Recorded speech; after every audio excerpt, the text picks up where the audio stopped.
다니엘 9장 1절부터 19절까지 읽겠습니다. 다니엘 9장 1절부터 읽습니다. 메대 족속 아하수에로의 아들 다리오가 갈대아 나라 왕으로 세움을 입던 원년 곧 그 통치 원년에 나 다니엘이 서책으로 말미암아 여호와의 말씀이 선지자 예레미야에게 임하여 고하신 그 년수를 깨달았나니 곧 예루살렘의 황무함이 70년 만에 마치리라 하신 것이니라. 내가 금식하며 베옷을 입고 죄를 무릅쓰고 주 하나님께 기도하며 간구하기를 결심하고 내 하나님 여호와께 기도하며 자복하여 이르기를 크시고 두려워할 주 하나님 주를 사랑하고 주의 계명을 지키는 자를 위하여 언약을 지키시고 그에게 인자를 베푸시는 자시요. 우리는 이미 범죄하여 패역하며 행악하며 반역하여 주의 법도와 규례를 떠나 싸우며 우리가 또 주의 종 선지자들이 주의 이름으로 우리의 열왕과 우리의 방백과 열조와 온 국민에게 말씀한 것을 듣지 아니하였나이다. 주여 공의는 주께로 돌아가고 수욕은 우리 얼굴로 돌아옴이 오늘날과 같아서 유다 사람들과 예루살렘 거민들과 이스라엘이 가까운 데 있는 자나 먼 데 있는 자나 자가 다 주께서 쫓아보내신 각국에서 수욕을 입어 싸우니 이는 그들이 주께 죄를 범하였음이니이다. 주여 수욕이 우리에게 돌아오고 우리의 열왕과 우리의 방백과 열조에게 돌아온 것은 우리가 주께 범죄하였음이니이다마는 주 우리 하나님께는 긍휼과 사유하심이 있사오니 이는 우리가 주께 패역하였음이오며 우리 하나님 여호와의 목소리를 청종치 아니하며 여호와께서 그 종 선지자들에게 부탁하여 우리 앞에 세우신 율법을 행치 아니하였음이니이다. 온 이스라엘이 주의 율법을 범하고 치우쳐 가서 주의 목소리를 청종치 아니하였으므로 이 저주가 우리에게 내렸으되 곧 하나님의 종 모세의 율법 가운데 기록된 맹세대로 되었사오니 이는 우리가 주께 범죄하였음이니이다. 주께서 큰 재앙을 우리에게 내리사 우리와 및 우리를 재판하던 재판관을 쳐서 하신 말씀을 이루셨사오니 온 천하에 예루살렘에 임한 일 같은 것이 없나이다. 모세의 율법에 기록된 대로 이 모든 재앙이 이미 우리에게 임하였사오나 우리는 우리의 죄악을 떠나고 주의 진리를 깨닫도록 우리 하나님 여호와의 은총을 간구치 아니하였나이다. 이러므로 여호와께서 이 재앙을 간직하여 두셨다가 우리에게 임하게 하셨사오니 우리 하나님 여호와는 행하시는 모든 일이 공의로우시나 우리가 그 목소리를 청종치 아니하였음이니이다. 강한 손으로 주의 백성을 애굽 땅에서 인도하여 내시고 오늘과 같이 명성을 얻으신 우리 주 하나님이여 우리가 범죄하였고 악을 행하였나이다. 주여 구하옵나니 주는 주의 공의를 좇으사 주의 분노를 주의 성 예루살렘 주의 거룩한 산에서 떠나게 하옵소서. 이는 우리의 죄와 우리 열조의 죄악을 인하여 예루살렘과 우리 백성이 사면에 있는 자에게 수욕을 받음이니이다. 그라온즉 우리 하나님이여 지금 주의 종의 기도와 간구를 들으시고 주를 위하여 주의 얼굴빛을 주의 황폐한 성소에 비추옵소서. 나의 하나님이여 귀를 기울여 들으시며 눈을 떠서 우리의 황폐된 상황과 주의 이름으로 일컫는 성을 보옵소서. 우리가 주의 앞에 간구하옵는 것은 우리의 의를 의지하여 하는 것이 아니요 주의 큰 긍휼을 의지하여 함이오니 주여 들으소서. 주여 용서하소서. 주여 들으시고 행하소서. 지체치 마옵소서. 나의 하나님이여 주 자신을 위하여 하시옵소서. 이는 주의 성과 주의 백성이 주의 이름으로 일컫는 바 됨이니이다. 소율의 문답은 마지막으로 기도의 맺은말을 통하여서 하나님께 영광을 돌리며 마칩니다. 똑같이 하나님께 영광을 돌리며 우리 문답이 시작되었죠. 이처럼 신앙 고백서와 대소요리 문답은 하나님의 영광을 추구하는 우리 개혁신앙을 요약하고 있습니다. 우리 주님께서 사람의 눈에는 주님과 가장 비슷해 보였던 그래서 백성의 존경을 받았던 바리새인을 누구보다 책망한 이유가 바로 여기 하나님의 영광에 있습니다. 주님의 눈에 그들은 사람의 영광을 하나님의 영광보다 더 사랑하였습니다. 주님께서 아버지의 영광을 위해서 십자가로 나아가셨지만은 그런 주님을 바리새인들은 자기 영광을 위하여 심지어 죽이려 들었습니다. 바울 서신에 나오는 거짓 선생이나 나쁜 선생이 이 점에서 별로 다르지 않습니다. 똑같다고 해도 무방합니다. 루터가 로마 가톨릭 교회의 신학을 사람의 영광의 신학, 사람의 영광의 신학인데 이렇게 부른 것도 이 사도의 교훈을 따른 것입니다. 사람의 영광을 추구하지 말고 자기 십자가를 지고 십자가 지신 그리스도를 따르는 것이 바른 신앙입니다. 그 길이 하나님을 영화롭게 하는 그 길입니다. 둘째로 소요리 문답이 마지막 문답에서 하나님께서 기도하게 하시고 기도를 분명히 들으신다는 사실을 교훈하는데 이것이 하나님을 즐거워하는 것과 딱 붙어 있습니다. 하나님을 즐거워하는 것이 언약 관계의 요약이듯이 하나님께서 기도를 하게 하시고 들으시는 사실도 그러한 것입니다.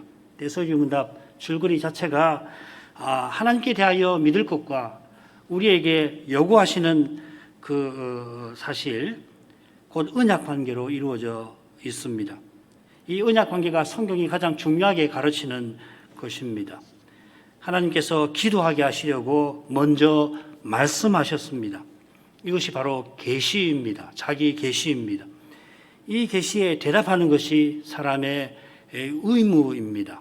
이 대답한다는 말이 영어로 respond라고 그러는데 이 의무라는 말이 여기서 나왔습니다. responsibility. 우리의 의무는 말씀하시는 하나님을 즐거워하는 것, 가까이 하여서 하나님께 대답하는 것입니다. 의무가 실은 복입니다. 기도가 의무이지만은 복입니다. 그래서 탄식하는 기도가 실은 복인 것입니다. 죄 있는 피조물인 우리가 하나님께 말씀을 듣고 드리게 하시는 그 사랑을 기억하면서 우리의 믿음을 삼위 하나님께 다시 아뢰겠습니다. 107문 주님께서 가르치신 기도의 매주말은 우리에게 무엇을 가르칩니까?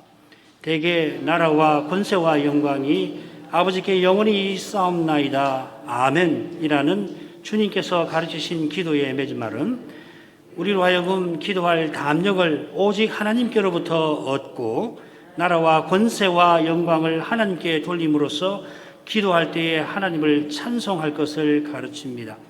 우리의 기도를 들어주시리라는 소원과 확신의 표시로 우리는 아멘이라고 합니다. 세 가지로 생각하겠습니다. 첫째로 하나님께서 기도할 담력을 우리에게 주십니다. 둘째로 우리가 나라와 권세와 영광을 하나님께 돌려 하나님을 찬송할 것입니다. 셋째로 우리가 아멘하는 것은 하나님께서 틀림없이 우리의 기도를 들으신다고 고백하는 것입니다. 첫 번째 주제를 갑니다. 주님께서 가르치신 기도가 주기도문의 산성과운에 나오는데 한글 개역 성경에는 주께서 가르치신 기도의 맺은말이 괄호에 나옵니다. 여러 영역본을 보면 아예 성경 본문에는 나오지 않고 주에 달려 있습니다.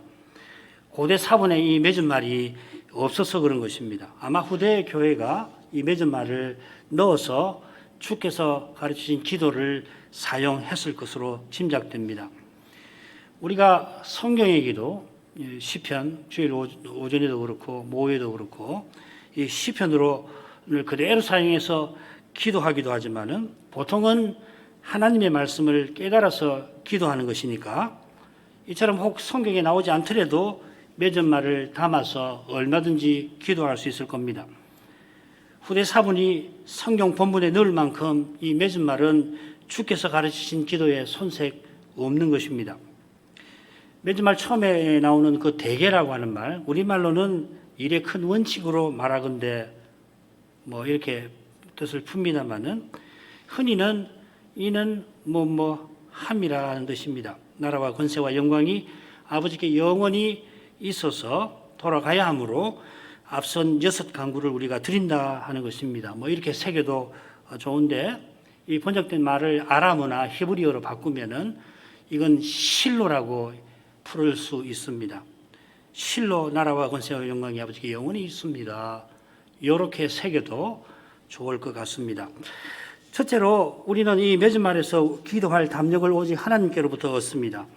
이 다니엘서 9장에서 특별히 16절부터 19절을 인용하겠습니다. 주여 내가 구하옵나니 주는 주의 공의를 좇으사 주의 분노를 주의 성 예루살렘 주의 거룩한 산에서 떠나게 하옵소서. 이는 우리의 죄와 우리 열조의 죄악을 인하여 예루살렘과 주의 백성이 사면에 있는 자에게 수욕을 받음이니이다. 그러온즉 우리 하나님이여 지금 주의 종의 기도와 간구를 들으시고 주를 위하여 주의 얼굴빛을 주의 황폐한 성소에 비추시옵소서. 나의 하나님이여 귀를 기울여 들으시며 눈을 떠서 우리의 황폐한 상황과 주의 이름으로 일컫는 성을 보옵소서. 우리가 주의 앞에 간구하옵는 것은 우리의 의를 의지하여 하는 것이 아니요 주의 큰 긍휼을 의지하여 함이오니 주여 들으소서. 주여 용서하소서. 주여 들으시고 행하소서. 지치지 마옵소서. 나의 하나님이여 주 자신을 위하여 하시옵소서. 이는 주의 성과 주의 백성이 주의 이름으로 일컫는 바 됨이니이다. 유명한 기도죠. 이 기도는 다니엘 선지자가 이 메대 조석 아수에로의 아들 다리오가 갈대아 나라 왕으로 세움받던 원년, 통치 원년에 드린 기도입니다. 굉장히 장황하게 긴데 여기 나오는 다리오는 이 페르시아 왕 고레스입니다. 고레스는 메대 사람, 곧 메대 왕이었던 아스티아게스의 그 외손자입니다. 이집트의 왕을 바로라고 하듯이 여기 이 다리오는 사람 이름이 아니라 왕명일 겁니다. 그처럼 아수에로도 에스더서에 나오는 그 아수에로가 일리가 없습니다. 시기상으로 안 맞죠. 이 아수에로는 한참 뒤죠. 고레스가 페르시아 왕이지만은 이 바벨로니아를 정복한 후에 갈대아 나라의 바벨로니아의 왕이 되기도 했죠. 그러니까 메대 조석 아수에로의 아들 다리오 갈대아 나라 왕이라고 하는 표현은 고레스가 메대 왕 아스티기아스의 외손자인데 어머니 꿈 때문에 이 외조부의 미움을 받다가 나중에 아버지의 민족 페르시아를 여러 민족으로 흩어져 있던 페르시아를 통일을 하고 그 다음에 외할아버지의 나라 메대를 통합한 다음에 바벨로니아를 무너뜨린 그 역사를 굉장히 중요한 역사를 이 칭호에다가 다니엘이 담아내는 겁니다. 아무나 할 수 있는 게 아닙니다. 사실은 있는 것은. 고레스가 바벨로니아를 정복하던 때에 다니엘은 예레미야 선지자 예언이 이제 이루어질 것을 깨달았습니다. 예레미야가 예언하기를 예루살렘의 황무함이 70년 만에 마치리라 했습니다.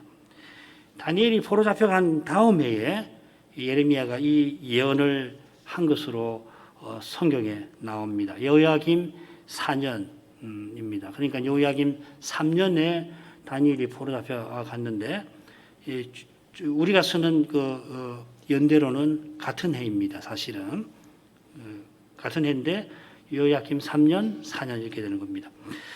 다니엘이 예레미야에게 직접 듣지를 않았고 이 예언을 그래서 서책으로 알았다 하였습니다. 여호와께서 약속하신 대로 포로된 이스라엘을 고향으로 곧 돌아가게 하실 것입니다. 여호와의 약속이 곧 이루어질 것을 믿고 다니엘은 레위기 26장 그 언약문에 나오는 말씀대로 자기와 열조의 죄를 자복하여 회개의 기도를 드리는 것입니다. 요컨대 다니엘의 기도는 하나님의 말씀을 쫓아 드리는 기도입니다. 달리 표현하면 하나님이 먼저 약속하셔서 다니엘들을 기도하게 하셨고 그처럼 무엇을 어떻게 기도할 것을 말씀해 주셨던 것입니다. 다니엘이 이스라엘을 고향으로 돌아가게 해 주실 것을 구할 담력이 여호와의 약속과 말씀에 있습니다. 다니엘의 기도가 퍽 깁니다. 19절이지만은 보시면 알겠지만 상당히 긴 내용입니다. 인용한 말씀은 이 기도의 마지막입니다. 줄거리는 쭉 살펴보시면 될 것 같고요. 다니엘이 자복하여 회개한 것처럼 이 자기와 열조의 죄를 곧 우리의 죄를 길게 고백합니다. 하나님은 신실하시나 우리는 반역하였습니다. 주는 공의로우시나 우리가 죄를 범하고 포로되어서 수치를 당했습니다. 여호와께 긍휼과 죄 사유하심이 있는데도 우리가 이렇게 여호와의 목소리를 청종치 아니하였습니다. 우리가 배도하여서 예루살렘에 큰 재앙이 임하였습니다.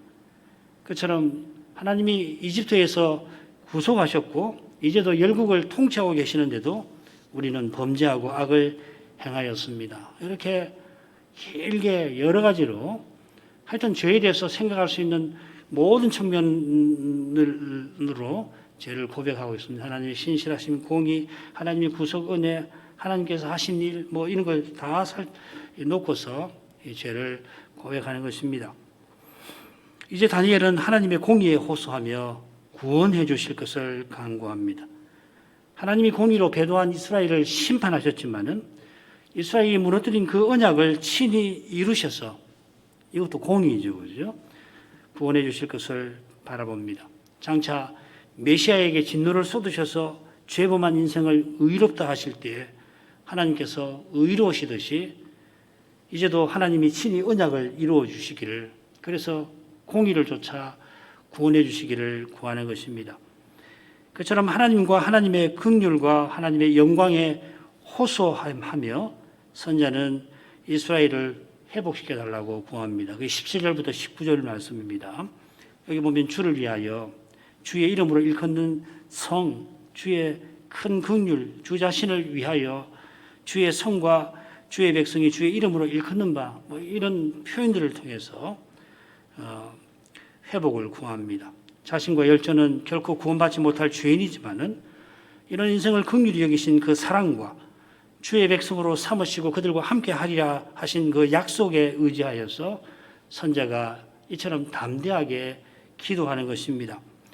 요한 사도도 똑같이 교훈합니다. 요한일서 5장 14, 15절 그를 향하여 우리가 가진 바 담대한 것이 이것이니 그의 뜻대로 무엇을 구하면 들으심이라. 우리가 무엇이든지 구하는 바를 들으시는 줄을 안즉 우리가 그에게 구한 그것을 얻은 줄을 또한 아느니라. 하나님이 주의 뜻대로 행하시면 틀림없이 들으시면 이미 주신다 하는 것을 확신하는 말이죠. 사도가 이어서 15절, 16절에 보면 형제가 사망에 이르지 아니하는 죄에 범하는 것을 보거든 구하라 틀림없이 그에게 생명을 주실 것이라 담대하게 전합니다. 틀림없다. 하나님의 백성이 배도하지 아니하면은 틀림없이 그에게 약속대로 생명을 주실 것입니다. 하나님은 거짓말을 하실 수 없는 분이시니 틀림없이 약속하신 대로 이루실 것입니다. 거짓말 하실 수 없는 그분이 약속하시면서 더구나 맹세까지 하셨습니다. 만일에 내가 이 약속을 이루지 않으면 내가 저주를 받을 것이라 하셨습니다. 우리가 눈앞에 어려운 현실을 당할 때 낙심하기 쉬운데 그럴 때마다 이 약속과 특별히 맹세 주신 그 하나님의 사랑을 기억할 것입니다. 하나님 말씀을 듣고 하나님의 이 약속과 맹세를 기억하며 말씀을 하나님께 드릴 것입니다. 둘째 주제로 가겠습니다. 하나님께서 우리에게 약속하실 때 맹세까지 하셨으니 이 거룩하신 하나님을 우리가 마땅히 찬송할 것입니다. 하나님의 거룩하심을 깨닫는 신자마다 하나님께 영광을 돌리지 않을 수가 없습니다. 디모데전서 1장 17절을 인용합니다. 만세의 왕 곧 썩지 아니하고 보이지 아니하고 홀로 하나이신 하나님께 존귀와 영광이 세세토록 있을지어다. 아멘. 이 바울 사도의 이 성령이 디모데전서 본론에 처음 단락에 나옵니다. 그 3절부터 10절, 1절부터 1, 2절은 인사말, 시작 기원이 디모데전서에도 있죠. 네. 인사말이고요. 그 다음에 이제 1장 3절부터 6장 21절 상반절까지 긴 본론인데 아마 기억하실 겁니다. 이 거짓 선생 문제를 본론의 처음, 중간, 마지막에 다루고 그 사이사이에 이 에베소 교회의 현안들, 또 직분, 예배, 그 다음에 그런 문제, 주로 직분과 예배와 관련된 또 이제 5장에 가면은 그 과부의 문제를 다루고 있죠.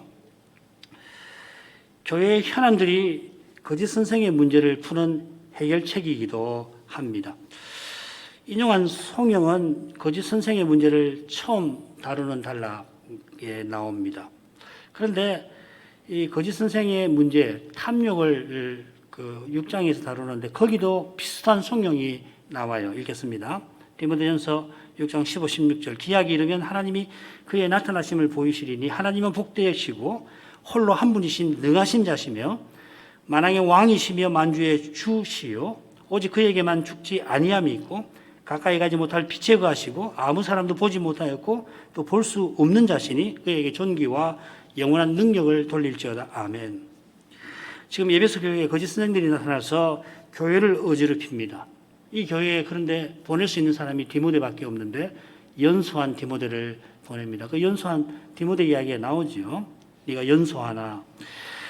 거짓 선생들은 귀신의 가르침과 미혹해 하는 영을 좇으며 경건을 이익의 재료로 생각합니다. 혼인을 금하고 음식을 피하라 하고서 이 금욕적인 삶을 사는 것처럼, 그래서 경건한 척 하지만은 실은 경건의 모양을 이용해서 내심 노리는 것은 부하려 하는 것입니다. 6장에 부하려 하는 자라 하는 말이 그 말입니다. 이런 악한 사람들이 선생으로 있으니 교회가 평안할 리가 없습니다. 예배와 직분에 문제가 생겼습니다. 어떤 과부들이 교회의 지지를 받아 살면서 집집마다 돌아다니면서 입방아를 찧어대며 일을 만들고 있습니다. 노련한 사도도 감당하기가 쉽지 아니한데 연소한 디모데에게 그 일을 맡겨야 합니다. 디모데에게 이건 쉽지 않은 싸움입니다. 그래서 읽어드린 그 송영, 처음 송영, 이 뒤에 송영 앞뒤로 이 디모데에게 선한 싸움을 싸우라고 당부를 합니다. 1장 17절에 송영이 나오고 18절에 보면은 네게 이 경계로서 명하노니 선한 싸움을 싸우라. 아까 송영 읽었는데 6장에서 그 앞에 보면 선한 싸움을 싸우라. 이 계명을 지키라 하고서 송영을 합니다. 디모데에게 선한 싸움을 권하는 사도의 마음은 어디에 가 있냐면 만왕의 왕, 만주의 주, 통치자이신 하나님을 전심으로 그의 마음은 의지합니다. 그분은 썩지 않고 죽지 아니함이 있는 분이십니다. 그처럼 그분은 보이지 아니하신 분, 곧 가까이 하지 못할 빛 가운데 계신 분입니다. 홀로 하나이신 하나님이십니다. 홀로 하나이신 하나님, 그분이 가까이 하지 못할 빛 가운데 계시지만 동시에 죄인을 가까이 부르십니다. 영원한 생명을 가지신 분이 죄인을 구원하려고 목숨을 버리셨습니다.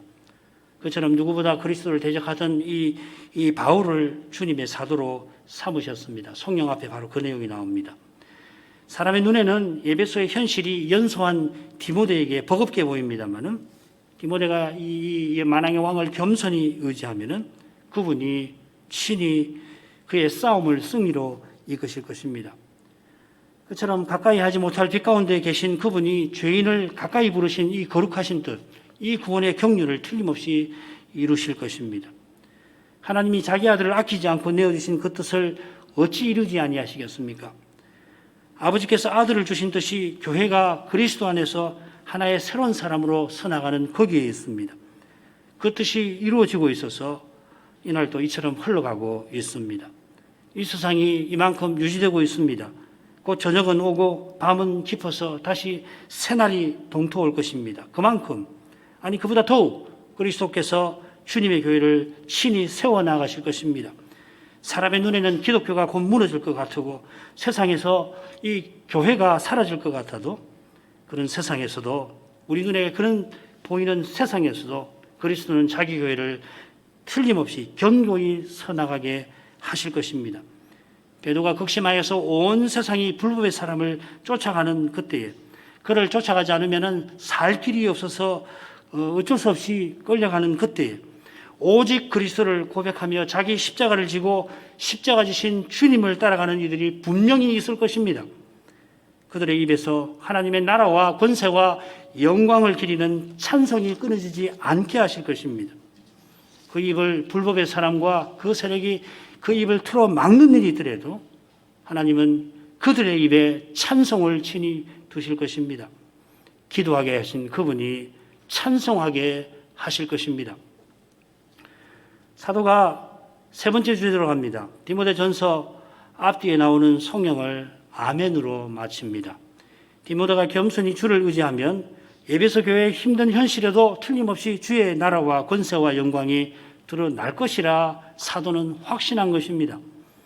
에베소서에서 사도는 하나님을 우리의 온갖 구하는 것이나 생각하는 것에 능히 더 넘치도록 능히 하실 분이시라고 부릅니다. 에베소서 3장 20절 말씀입니다.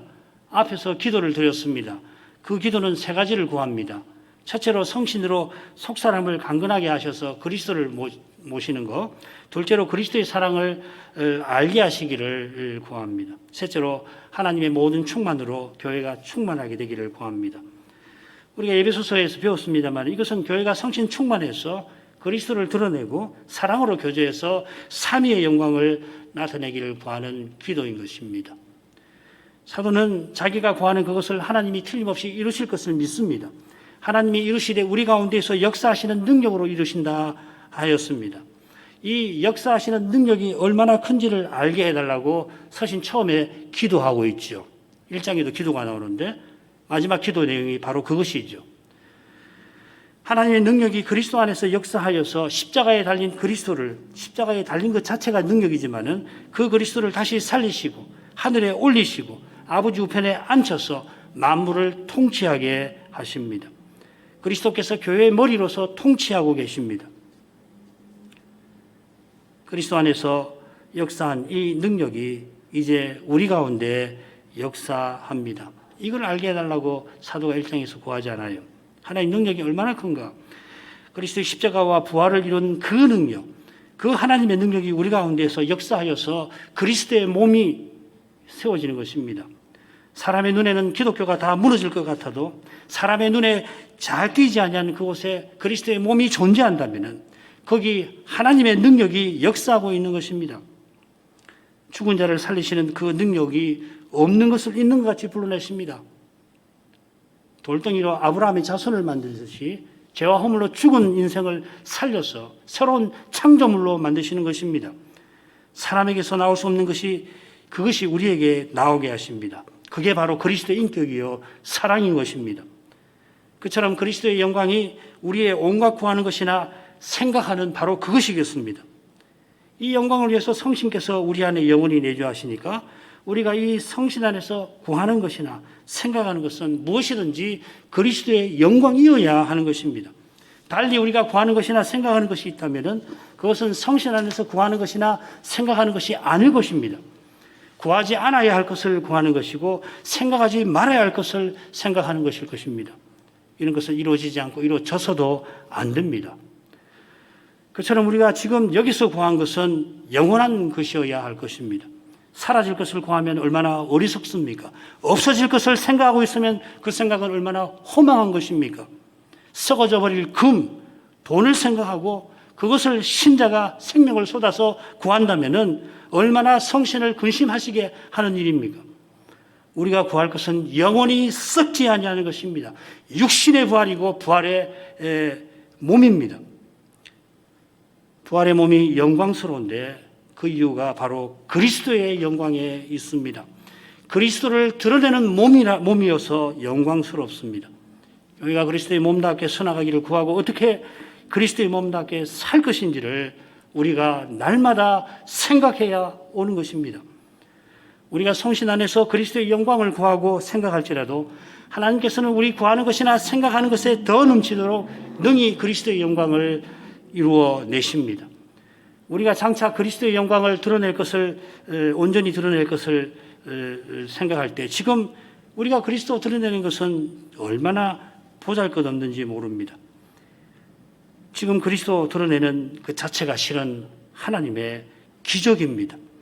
죄와 죽음의 현실을 제대로 보는 사람이라면 그리스도를 과연 드러낼 수 있을까 회의감이 드는 것이 당연합니다. 자신이나 현실을 보면 그리스도의 영광을 기대할 수가 없기 때문입니다. 참으로 오직 그리스도를 고백하고 있는지 스스로 정직하게 물을 때에 피할 곳은 그리스도의 십자가밖에 없습니다. 과연 그리스도를 전부로 삼는 사람이 이 세상에 얼마나 있는가? 나는 과연 그리스도를 전부로 삼고 있는가 생각을 하게 될 때에 그리스도를 전부로 삼고자 하는 이 심정 자체가 하나님 은혜인 것을 고백하지 않을 수가 없을 것입니다. 이 주님의 은혜가 하나님의 기적인 것입니다. 이사야가 한 아기가 우리에게 낳았는데 그 아기가 전능하신 하나님, 영존하신 아버지라고 전할 때 누가 그것을 믿었겠습니까? 바로 이 말을 그가 여호와의 종의 고난을 전하면서 이 말을 이사야가 합니다. 그러나 사람이 믿을 수 없는 그것을 하나님이 친히 행하시고 믿게 하십니다. 눈앞의 현실을 보면 교회가 그리스도의 몸이라고 하는 것을 믿기가 힘들지만은 믿음의 눈으로 그리스도를 보면 그분은 친히 이 일을 행하고 계심을 더욱 바라보게 하십니다. 눈앞의 현실에 괴로워하며 주님, 과연 주님의 교회를 세우고 계시는 것입니까? 주님의 교회는 어디 있는 것입니까? 탄식하는 그 기도가 주님의 해답임을 마침내 깨닫게 하십니다. 네가 그렇게 기도하고 있지 않느냐? 주님께서는 사람이 아니시라 사람의 생각을 넘어서는 방식으로 약속을 친히 이루십니다. 이 사실을 깨닫게 될 때에, 이 신비함을 맛보게 될 때에 사도와 같이 아멘 하고 기도를 마칠 수 있습니다.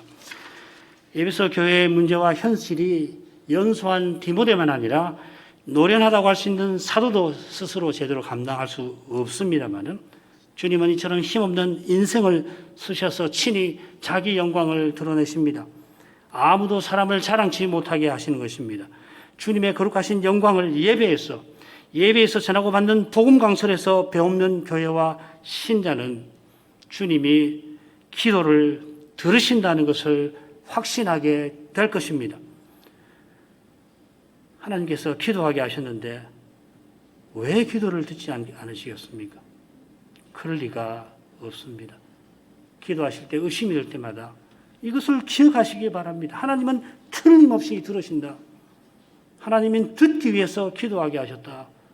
그걸 기억하시고 힘드시지만은 성신을 의지해서 더 기도하시기를 바라고 더 기도할 수 있기 위해서 말씀을 주시라고 구하셔야 합니다. 오늘만큼 하겠습니다. 거룩하신 아버지, 예수님을 세상에 보내셔서 인생이 어떻게 기도해야 하며 무엇을 어떻게 구해야 하는지를 가르쳐 주실 뿐만 아니라 하나님이 틀림없이 기도를 들으실 것을 확신하도록 하십니다. 하나님이 그리스도를 세우셔서 우리가 기도하게 하셨습니다. 우리 스스로는 기도할 자격 없습니다. 하나님이 일반 계시로 자기를 알리셔서 안 믿는 사람도 자기가 믿는다고 하는 신에게 기도하지만은 하늘 오전에 올라가는 기도는 오직 그리스도 안에서 드릴 수 있습니다. 하나님이 자기 아들을 십자가에 내어주신 것이 이처럼 기도하여 하나님을 가까이 하게 하신 데 있습니다. 성신 안에서 그리스도의 영광을 구하는 기도를 하나님이 아니 들으실 리가 없습니다. 다만 인생이 연약하여서 구하는 것이나 생각하는 것에 비춰 현실이 너무도 다르게 펼쳐짐으로 낙담하고 주저앉게 됩니다만은 그럴 때마다 주님께서 우리 가운데 역사하시는 하나님의 그 능력을 일깨워 주십니다. 하나님께서 우리가 구하는 것이나 생각하는 것에 더 넘치도록 능히 하실 분이심을 알게 하십니다. 과연 하나님이 사람이 아니시니 이 못난 죄인을 구원해 주십니다. 구원하시기 위해서 하나님이 사람이 되어주시고 십자가를 지었습니다. 성경에서 그리스도를 더욱 깨닫게 해 주옵소서. 그리스도로 말미암아 하나님을 더욱 가까이 하게 해 주옵소서. 하나님을 가까이 하는 이 기도가 바로 하나님의 그 대답임을 더욱 깨닫게 하옵소서. 깨닫고서 모든 영광을 하나님께 돌리며 아멘하게 하옵소서. 예수님 이름으로 기도합니다. 아멘.